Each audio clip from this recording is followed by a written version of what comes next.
మేము ఒక కథ చెబుతాము వింటావా అని అడిగారు. మీరు ఏ దేవుని కథ వివరించండి స్వామి అని వేడుకొనెను. పూర్వకాలమున కోసల రాజ్యము కలదు. ఆ రాజ్యమును పాలించే దశరథ మహారాజు కలడు. ఆయన పిల్లల కోసము పుత్రకామిష్ట యాగము చేయగా దేవతలు ప్రత్యక్షమయ్యి పాయస పాత్రను ఇచ్చినారు.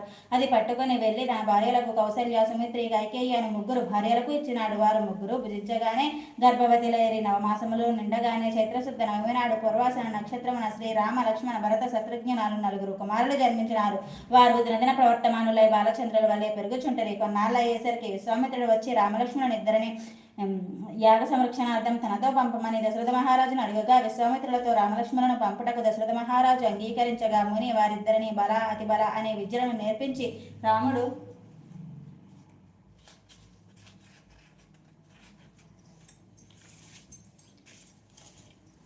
తాటకిని చంపి శివుని వెల్లివిరిచి సీతను పెండ్లాడి అహల్య శాప విమోచనము చేసి పరశురామని గర్భభంగము చేత కైకవరము చేత 14 ఏండ్లు అరణ్యవాసంలో నుండగా రావణాసురుడు సీతను ఎత్తుకుపోగా లంకాపురము కైకేయి లంకాదహనము చేసి రావణాసురుని వధించి విభీషణకు పట్టము గట్టి తిరిగి వచ్చి పట్టాభిషిక్తుడై సుఖముగా రాజ్యమును ఏలుచుండెను. ఇది రామదేవుని కథగా చెప్పి 5 లక్షవారములుగా పూజ చేసి అవనతితో